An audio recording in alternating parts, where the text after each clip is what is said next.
Alhamdulillah ya, dengan adanya Undang-Undang Desa, Undang-Undang Nomor 6 Tahun 2014, maka sekarang desa pun mendapatkan anggaran. Ya. Nah, kami di DPR RI itu ada 3 tugas kami. Yang pertama ada membuat undang-undang, yang kedua membuat anggaran, melakukan anggaran pelaksanaan undang-undang, dan yang ketiga melakukan controlling. Ya, jadi yang pertama adalah legislating, yang kedua budgeting, dan yang ketiga adalah controlling. Yang pertama itu terkait dengan membuat undang-undang, termasuk diantaranya undang-undang desa yang pernah kita buat. Ya, undang-undang pemekaran wilayah, undang-undang pertanahan, undang-undang tentang kepegawaian negara, aneka ragam undang-undang, dan alhamdulillah pernah juga kita membuat undang-undang untuk pembentukan provinsi yang baru. Kalau Pak Fatur Rahman ini membuat undang-undang untuk pembentukan daerah, ya, kecamatan yang baru. Kalau kami ya undang-undang pembentukan provinsi yang baru. Termasuk diantaranya yang kami berhasil buat adalah undang-undang provinsi Kaltara. Ya. Kemudian yang kedua memberikan budget artinya anggaran, budgeting, ya, penganggaran.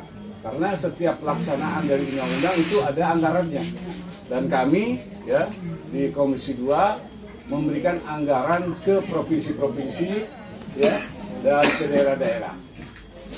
Nah, oleh karena itu urusan kami terkait dengan anggaran adalah dengan provinsi. Tidak bisa langsung dengan kabupaten atau dengan kecamatan atau desa. Nanti dengan mitra kami adalah Kementerian Dalam Negeri salah satunya. Ya, jadi Komisi 2, komisi saya itu dia bermitra dengan Kementerian Dalam Negeri. Di Kementerian Dalam Negeri itu ada Badan Pembangunan Desa, Bangdes. Ya, Bangdes ini ngurusi Bumdes, ya Pak ya. Bumdesnya jalan nggak nih di Sempulang? Sementara ini masih sudah dibentuk pengurus tuh Pak, nggak jalan Pak. Belum jalan ya. Nanti dijalankan Pak. Nanti supaya kita punya sumber penghasilan lain ya dari kegiatan-kegiatan yang bersifat untuk membangun di daerah Sempulang kita ini. Ya. Nah itu ditata, dikelola oleh Kementerian Dalam Negeri, Dirjen Pembinaan Desa. Ya. Dan desa juga diurus oleh urusan Kementerian Desa. Kemendes. Ya, ada kementerian baru namanya Kemendes. Disebabkan adanya undang-undang tersebut. Dan karena undang-undang ini juga maka banyak masyarakat itu ingin menjadi kepala desa. Ya. Dengan mengharapkan adanya dana desa itu, ya, begitulah anggaran dana desa, ya. Mudah-mudahan dia tetap bisa berlangsung, ya, jangan sampai dia tersendat. Dan kalau ada persoalan-persoalan terkait dengan desa, boleh Bapak lapor sama saya, biar kita sampaikan kepada Menteri Dalam Negeri, ya, yang mengurus masalah ini. Ya. Kemudian yang ketiga tugas kita adalah mengontrol jalannya pemerintahan agar berjalan dengan baik, dan kita suka melakukan kunjungan kerja ke daerah-daerah, melihat langsung bagaimana kegiatan-kegiatan di daerah. Maka ada kunjungan kerja yang bersifat bersama, ya. Ada kunjungan kerja perorangan seperti yang saya kerjakan sekarang ini.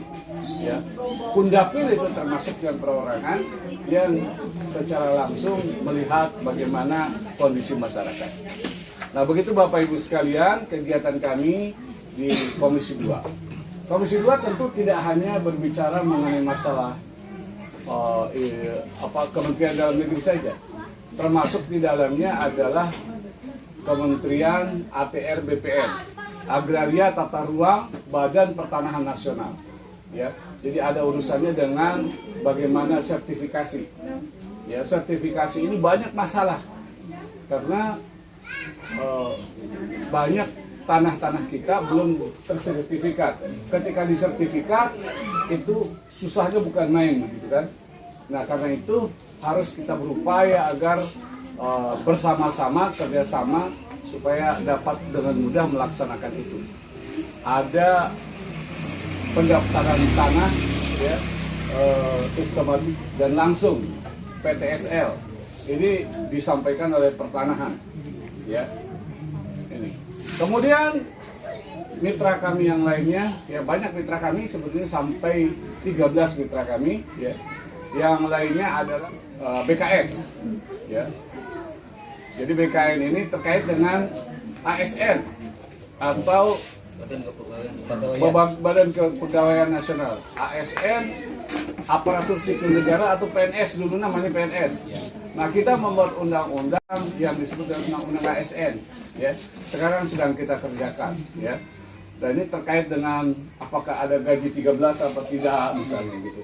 Sampai kapan pensiunnya, kemudian bagaimana cara penerimaan ASN dan sebagainya. Persoalan yang banyak adalah terkait dengan penerimaan CPNS ya. Ini banyak tersendat terkait dengan masalah guru ya. Banyak guru-guru honorer yang ingin menjadi anggota pegawai negeri tetapi masih dalam kesulitan karena sulitnya menempuh ujiannya. Ujiannya sangat berat ya. Dan sangat ketat yang sekarang itu.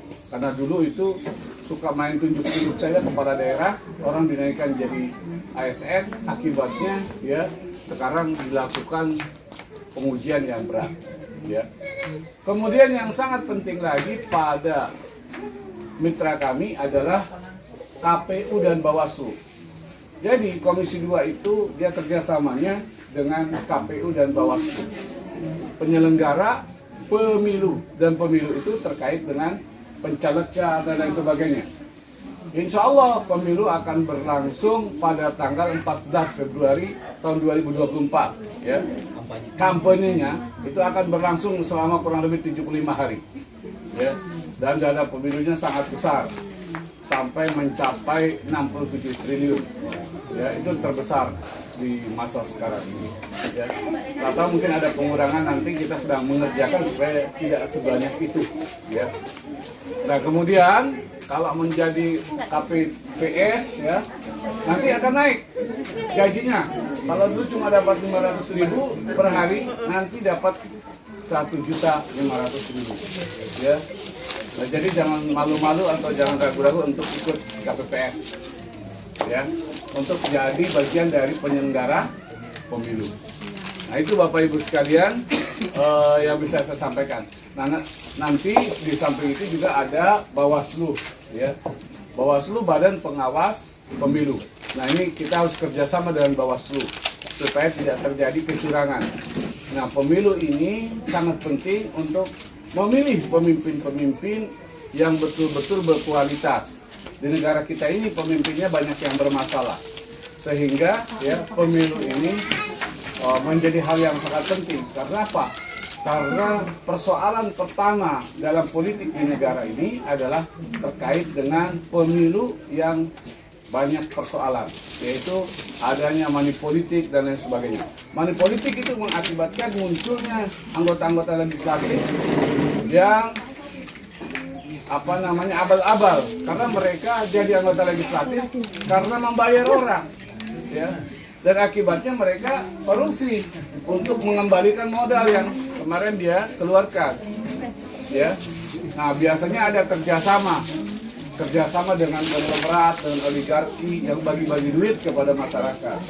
Nanti tinggal kasih tahu, saya sudah bagi, sudah kamu menang. Setelah kamu menang ya kamu harus kembalikan. Kembalinya dalam bentuk apa? Dalam bentuk kebijakan ya. Dalam bentuk proyek-proyek, kegiatan dan lain sebagainya yang diserahkan kepada mereka. Nah, rakyat tinggal gigit jari. Oleh karena itu pemilu sangat penting, 5 menit itu sangat menentukan ya. 5 menit di bilik suara itu. Makanya kita harus jaga dan pelihara pemilu ini, jangan sampai nanti pemilunya tidak berkualitas, rusak ya, yang mengakibatkan muncul pemimpin-pemimpin yang berkhianat kepada masyarakat.